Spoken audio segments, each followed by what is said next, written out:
Բարի երեկո, դուք դիտում եք Ամեքլուսի Այգ Պլյուս հաղորդումը, սկզբից օրվա ամփոփում 120 վայրկյանում։ Ազգային ժողովի ՀՀԿ խմբակցության պատգամավոր Շուշան Պետրոսյանի պահվածքը կնոջը վայել չէր, կարծում է քաղաքական գործիչ Գուրգեն Եղիազարյանը։ Ըստ նրա, եթե Տիկին Պետրոսյանը այդքան շատ է սիրում եւ հարգում ՊՆ-ն, ապա լավ կլիներ բանակի խնդիրների մասին բարձրաձայնել։ Մի հատ դրա մասին ասի, թե օրինակ քանի ինքնասպանությունից քանի ինքնասպանություն։ Այնտեղ բազում հարցեր կան։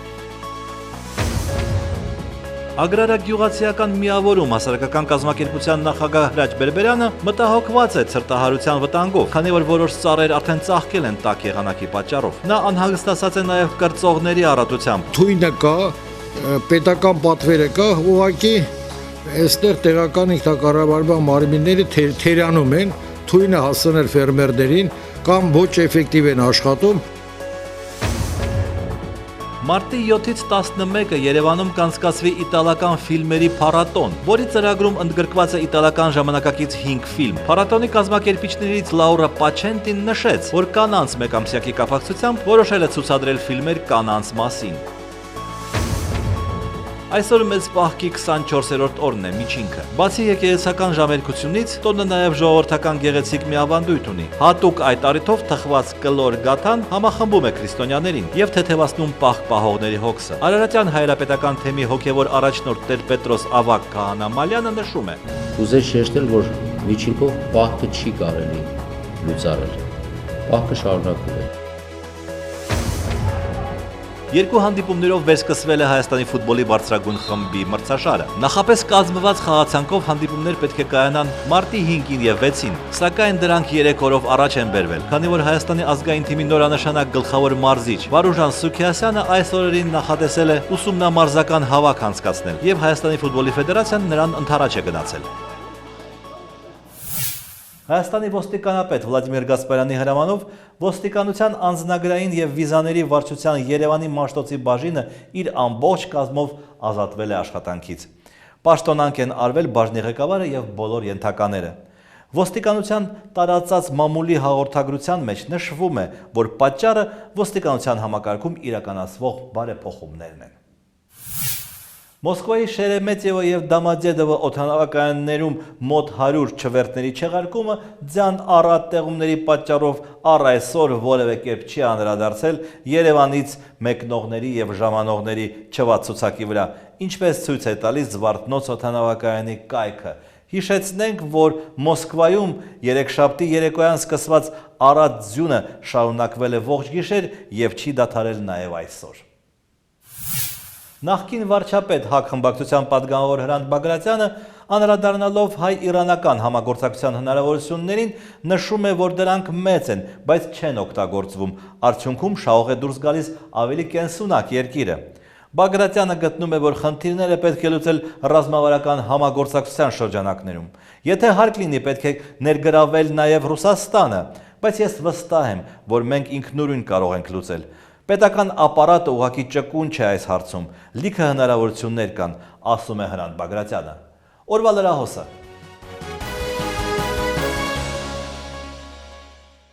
Սեփական հողատարածքները մշակելու համար Արարատի մարզի Մարմարաշեն գյուղի բնակիչներն ստիպված են 8 կիլոմետր ճանապարհ անցնել։ Ընդամենը 800 մետր հեռավորության վրա գտնվող հողատարածքների ու գյուղի մեջտեղով ձգվել է հյուսիս-հարավ ավտոճանապարհը, խոչընդոտելով գյուղացիների տեղաշարժը։ Մեր հողերը մնացել է այն կողմ 380 հեկտար հող է մնացել, մեկ Արոտավայրը մոտավորապես մի 180 հեկտար էլ արոտավայր է մնացել այն կողմը։ Պետք է դրանց ճանապարհ տան, որ արդեն գարուն է եկել, մարդիկ իրանց հողը մշակեն։ Արդարացի պահանջ է։ Գյուղացին ուզում է իր հողը գնա մշակի, տեխնիկա տանի, մեքենա անցկացնի։ Գյուղացիները որոշել էին դիմել ծայրահեղ քայլի, փակել մայրուղին, բայց հրաժարվեցին իրենց մտադրությունից հավատալով գյուղապետի խոսքին, թե հյուսիս-հարավ ավտոմայրուղին կառուցող ընկերության ներկայացուցիչները խոստացել են խնդիրը լուծել։ Արագության սահմանափակման նշաններ դրվելու, շրջանցումը բացելու, որ մեր գյուղացիները տեխնիկա տանեն, իրեն գնան, հասնեն հողը մշակելու։ Սա սակայն մարմարաշենցիներին մտահոգող միակ խնդիրը չէ։ 5 տարի է իրենք արդեն զրկված են հողերը ոռոգելու հնարավորությունից։ Նրանք պնդում են, որ վարչապետ Հովիկ Աբրամյանի եղբոր Հենրիկ Աբրամյանի կողմից հեռացվել են ոռոգման խողովակներն իրենց բիզնեսի համար։ Հովիկ Աբրամյանը էդի ցել այսես մի չվեն մոսն առնեն, որտեղ իրենց բանենա, ջերորնենա։ Այս գյուղես 600 հեկտար հողը ասի դրանց։ Հենա իրա բազան։ Հենա։ Մենա խրդաշտը վերցելա։ Բայչարե։ Գյուղացիները հավաստիացնում են մեկ շաբաթվա ընթացքում իրենց ազատ տեղաշարժի խնդիրը չկարգավորելու դեպքում ստիպված կլինեն ճանապարհն արդեն փակել։ Որտեղ կանգնում ես անմիջապես ստուգանվում ես։ Մի խումբ անհատ տաքսու վարորդներ պահանջում են ավելացնել կայանատեղիները։ 50 թե 100 տեղա, то թեկուզ լինի 200 տեղ։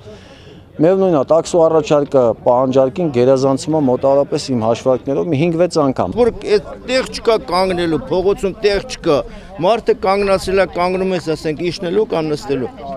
Որ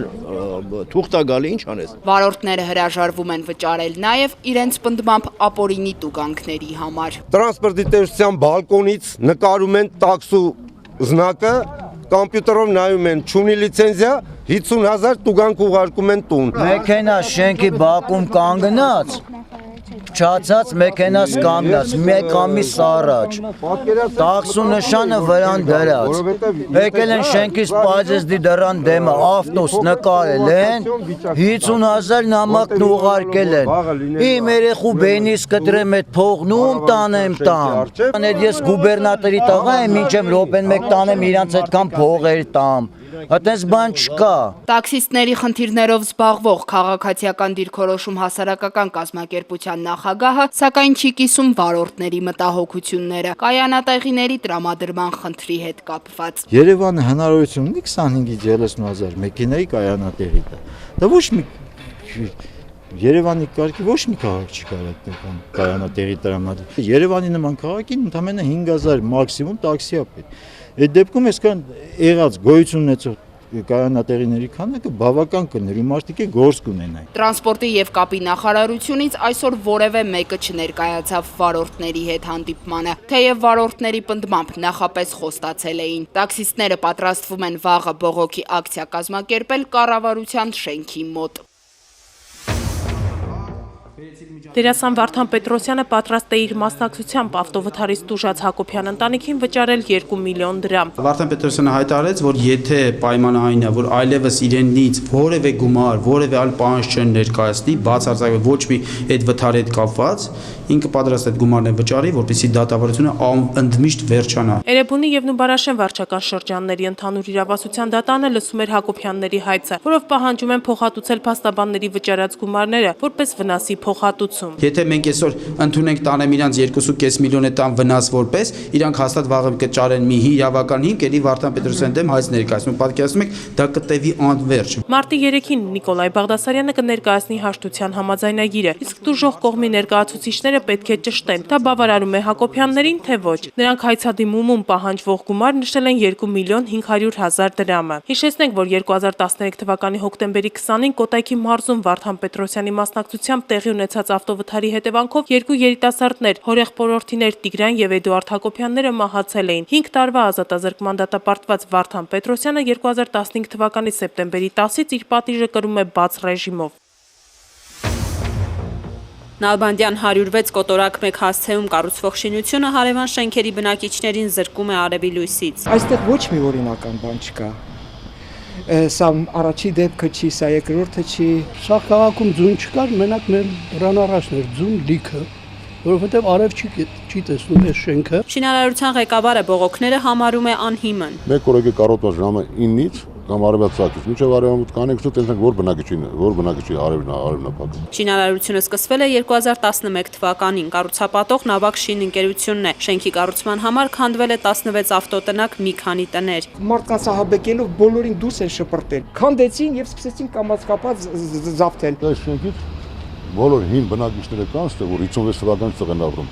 Բոլորը մոտեցել են անհատական շնորհակալություն։ Բնակիչները կարծում են, որ շենքը կառուցվում է նախագծային խախտումներով։ Ասում էին, որ 700 պետք է լինի, բայց այսօր ես նայում եմ, տեսնում եմ, որ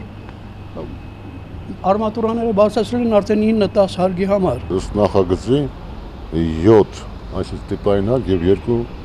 հետ քաշված հարկ մեկուս 9 հարկ ընդհանուր։ Արտեմ Ղազարյանը ծնված օրվանից այստեղ է ապրում, հարազատ բակից միայն հիշողություններ են մնացել։ Այնտեղ հսկայական պոպոկի ծառեր էին եւ մի ծառել հիմա ինչ որ մեկը տնկել էր 40 տարի առաջ։ Էդ էլ են ոչնչացրել, սա ուղղակի եղերն է։ Հողամաս են որպես օգտագործում Երևան քաղաքը։ Պարոն Գարսևանյանը վստահեցրեց, թե շենքի կառուցումից հետո կանաչապատում անպայման կատարվելու է։ Շենքի նախագծի պաստառը հանված է։ Շինարարության ղեկավարը պատճառաբանեց, թե աղտոտվել է, շուտով նորը կփակցնեն։ Նա հերքեց նաև լուրերը, թե շենքի սեփականատերը պաշտոնյաներից մեկն է։ Դա բացարձակ հերինակը սուտ է, սեփականատերը շենքի։ Հայ է ինքը ազգությամբ, ոչ Հայաստանի բնակիչ։ Շինարարությունն ավարտվելու է 2017 թվականի նոյեմբերին։ Բնակիչները հույսը սակայն չեն կորցնում, որ իրենց արևի լույսից չեն կտրի։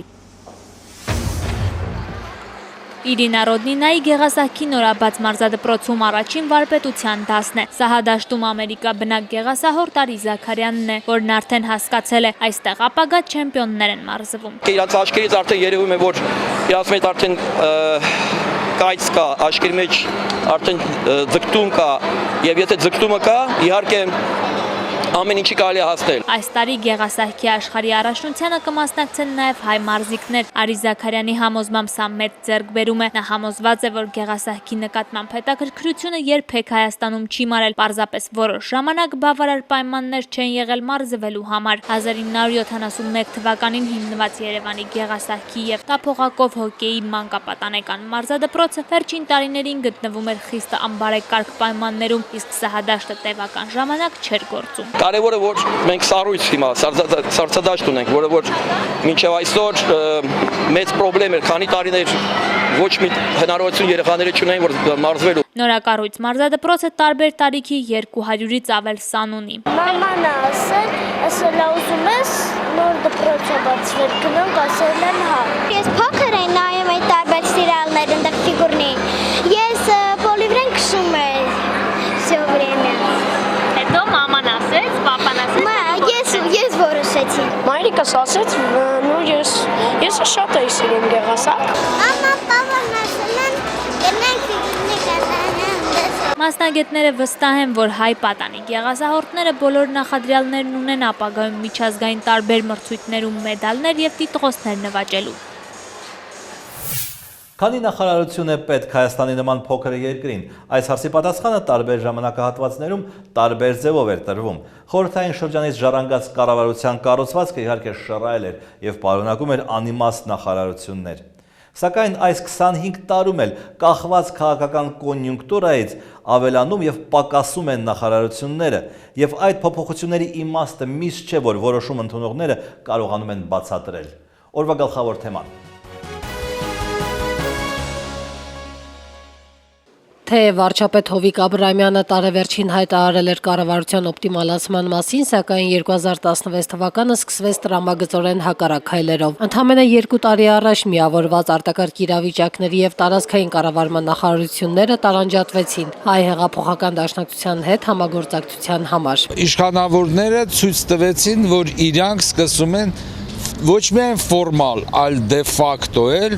ստեղծել կառավարման համակարգ խորհրդանական։ Բացի այդ կիսվեց նաև ֆինանսներինը, բայց արդեն ոչ երկու նախարարության, կլինի ֆինանսների նախարարություն եւ պետական եկամուտների կոմիտե։ Ոչ կառավարման համակարգն է փոխվում, ոչ էությունը, ոչ կառավարիչները։ Կառավարությունը այսօր ունի 19 նախարարություն եւ 20 նախարար, մեկով ավելի, իդեմս աշխատակազմի ղեկավար նախարարի։ Նորանկախ Հայաստանի պատմության մեջ ունեցել ենք անգամ 24 նախարար։ Մեր պետական համակարգը 91 թվականից չի կարա հղիանա նոր լավով կամ առաջընթացով եւ այլն։ Ինչու՞, որտեվ երկու սխալ թույլ տրվեց։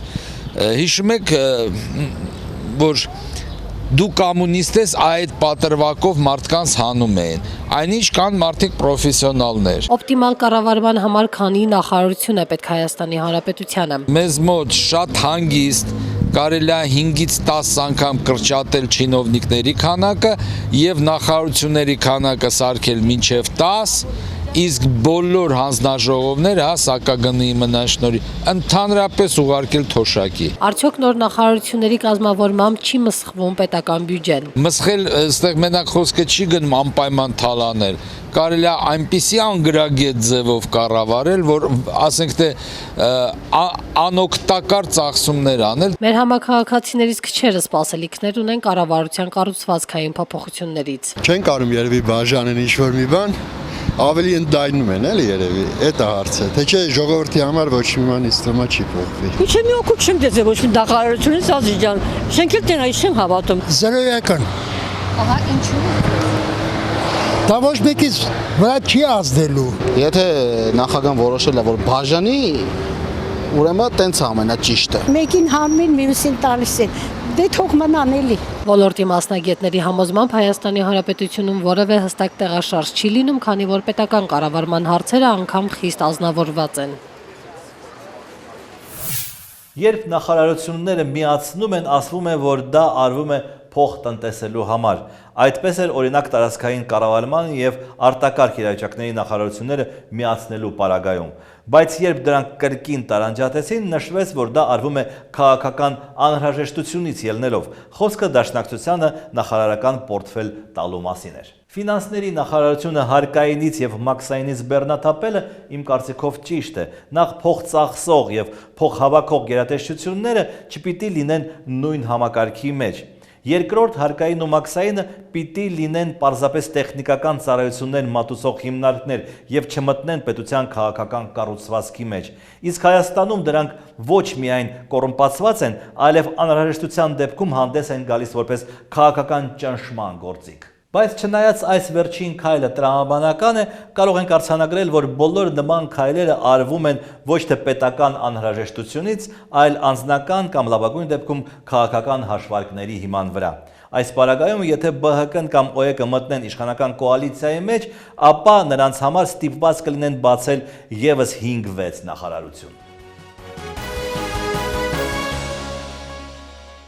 Ամեկ լուսի զրուցակիցն է ազգային ժողովի պատգամավոր Խոսրով Հարությունյանը։ Պարոն Հարությունյան, ձեզ չի զարմացնում, որ նույն մարդիկ նույն խանդավառությամբ հիմնավորում էին թե նախարարությունների միավորումը, թե նրանց բաժանումը։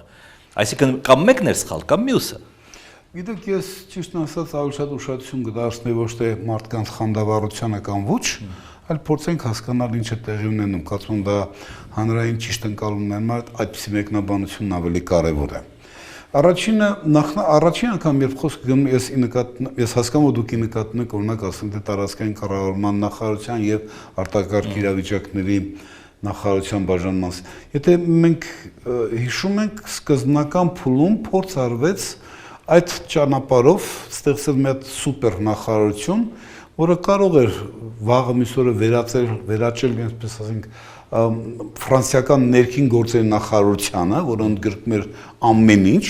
ոչ միայն ոստիկանությունը, եւ դրան հետ զուգահեռ նաեւ որոշ միջոցներ խնայել։ Պրակտիկան ցույց տվեց, որ գոնե մեր փորձառության շրջանակներում դա կարող էր ամենահաջող լուծումը չլիներ։ Միայն այս անցյալ ձմեռը համաձայնեք արտակարգ իրավիճակների նախարարության վիճակը նախանձելի չէր։ Եվ դրան գումարեք տարածքային կառավարման ողջ խնդիրները, կապված 915 համայնքներ, կապված 10 մարզերում ստեղծված իրավիճակներ, համաձայնեք, որ այդ աշխատանքը չէր կարող արդյունավետ լինել։ Ես կարծում եմ, որ թեպետ այս բաժանման շարժառիթը զուտ քաղաքական էր, բայց նպատակը ակներև տնտեսական, այսինքն կառավարման համակարգի արդյունավետության ապահովներ։ Բաժանելով տարածքային կառավարման նախարարությունը արտակարգ իրավիճակներին, մենք ստանում երկու լիարժեք, լիարյուն եւ արդյունավետ գործելու ունակ համակարգեր։ Մյուսը, հա, ի սկզբանե պարզ չէր արդյոք, որ հարկայինը եւ մաքսայինը չպիտի մտնեն ֆինանսների նախարարության մեջ։ Պարզ էր, կարծում եմ պարզ էր։ Այստեղ կարծում եմ մարտավարական խնդիր կար։ Հասկանում եք, այդ կառույցները բավականին պատասխանատու դերակատարում ունեցող կառույցներ են եւ նրանց աշխատանքի որակը, կիրառվող մեթոդները մեծ իմաստով շատ դեպքերում պայմանավորված են նաեւ անհատներով, ովքեր են կառավարում եւ այլն։ Հիմա հաշվի առնելով մենք հայտնվել ենք Եվրասիական տնտեսական միության տարածքում, որակապես նոր հարկային մաքսային ռեժիմ, որակապես նոր մոտեցումներ, այդ նաև ֆինանսավորման, տեխնիկայի, տեխնոլոգիայի, մեթոդոլոգիայի առումով։ Կարծում եմ միգուցե նույնիսկ շատ տրամաբանական պետք է համարել ինչ որ մի փուլ, որովհետեւ նույն մարդը կարողանար կառավարել այդ ամբողջ համակարգը։ Ես առիթ եմ ունեցել ասելու, որ վերջին շրջանում հարկային մարմինների ամջական նախաձեռնության տեղի ունեցել վարչարության բավական լուրջ բարձրացում եւ արդիականացում էլեկտրոնային հաշվետվություններից մինչեւ ուրեմն կոռուպցիոն ռիսկերի նվազեցման էական համակարգ եւ այդ ամենի հեղինակը մեծ իմաստով եղել են հարկային մարմնի ղեկավարությունը, այսօր ֆինանսների նախարարության ղեկավարությունը, Գագիկ Խաչատրյանը։ Եվ այդ փորձառությունը հարկավոր է օգտագործել։ Հիմա ես կարծում եմ, նորից հաշվի առնելով կարող է դրդապատճառը տվյալ դեպքում ինչ չեմ ասի քաղաքական է, այլ ուղղակի հաշվի առնելով, որ գնում են կառուցվածքային փոփոխություններ, հարկավոր է արդեն աստիճանաբար գնալ կառավարման ավելի արդյունավետ մոդելին, այն է ֆինանսների նախարարություն, ֆինանսական քաղաքականության մշակման պատասխանատու, հարկային մարմիններ բյուջետային քաղաքականություն իրականացնող ապահովող կառույց եւ ֆինանսների նախարարություն այդ քաղաքականության իրականացման ընթացքը վերահսկող կառույց։ Այս տեսանկյունից անկասկած այս առաջարկվող տարբերակը անշուշտ կարող է ավելի արդյունավետ գործել։ Շնորհակալություն։ Իմ զրուցակիցներ ազգային ժողովի պատգամավոր Խոսրով Հարությունյանը։ Քաղաքական գործիչ Գուրգեն Եղիազարյանը անդրադարձել է ազգային ժողովի ականջ կտրող եւ ծնոտ պոկող պատգամավորներին։ Իսկապես դա սպառնալիք չէ, պարզապես նրանց արտահայտվելու ձևն է։ Դիտեք նաեւ մեր վերջին խոսքը, իսկ ես ձեզ հրաժեշտ եմ տալիս, մենք կհանդիպենք վաղը։